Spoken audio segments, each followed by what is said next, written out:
নমস্কার দর্শক বন্ধুরা, রুটস অ্যান্ড প্যাটেলে সবাইকে স্বাগত জানাই।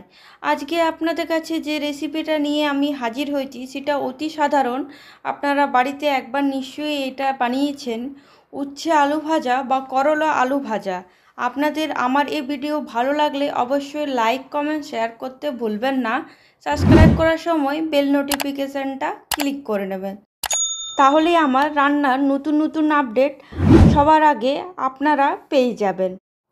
এখানে আমি দুটো করলা নিয়ে নিয়েছি। এরপর এই দুটো করলাকে সরু সরু করে আমরা কেটে নেব।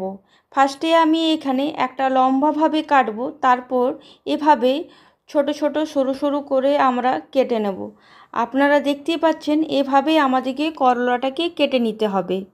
আমার করলা কাটা হয়ে গেছে। এরপর আমি এখানে একটা বড় সাইজের আলু নিয়ে নিয়েছি, চোখা ছাড়িয়ে ভালো করে পরিষ্কার করে নিয়েছি। এরপর আলুটাকে যেভাবে আমরা আলু ভাজা বানাই সেভাবে সরু সরু করে আলুটাকে আমরা কেটে নেব। এভাবে আমরা আলুটাকে সরু সরু করে কেটে নেব। আমার আলু কাটা হয়ে গেছে বন্ধুরা। এখানে আমি একটা বড় সাইজের পেঁয়াজ নিয়ে নিয়েছি। পেঁয়াজটাকেও আমরা লম্বা লম্বা করে কেটে নেব। আমরা কাল্লা আলু পেঁয়াজ তিনটাকেই সমানভাবে লম্বা লম্বা করে আমাদেরকেই কাটতে হবে, তাহলে দেখতেও ভালো লাগবে।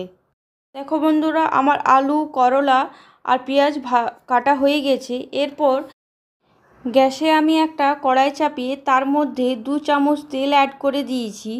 এরপর কেটে রাখা পেঁয়াজটা এখানে দিয়ে দেব। এখানে আমার গ্যাসের আঁচটা লো মিডিয়ামে আছে। এরপর পেঁয়াজটা হালকা নাড়াচাড়া করে নেওয়ার পর যে আলুটা আমরা কেটে রেখেছিলাম সে আলুটা এক এক করে সবটা অ্যাড করে দেব। আমার আলুটা অ্যাড করে দেওয়া হয়ে গেছে। এরপর আলুটাকে ভালো করে নাড়াচাড়া করে নেব। ভালো করে নাড়াচাড়া করে নেওয়ার পর এখানে আমি 2 মিনিটের জন্য ঢাকা দিয়ে রেখে দেব লো মিডিয়ামে। 2 মিনিট হয়ে গেছে বন্ধুরা। ঢাকা খুলে আবার 2-3 মিনিট আমরা খুব ভালো করে নাড়াচাড়া করে নেব। আমার খুব ভালো করে নাড়াচাড়া হয়ে গেছে।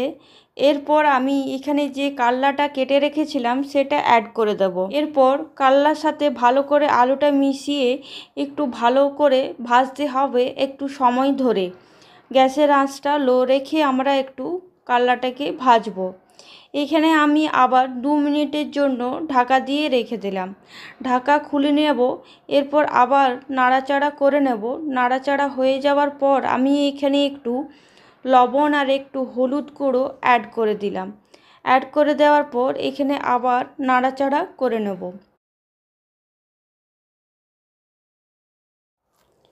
এরপর আমার খুব ভালো করে ভাজা হয়ে গেছে। আপনারা সকলে দেখতেই পাচ্ছেন। আপনাদেরকে আমি একবার কাছ থেকে দেখিয়ে দিচ্ছি আমার করলা আর আলু ভাজাটা কি সুন্দর একটা কালার এসেছে লাল লালভাবে।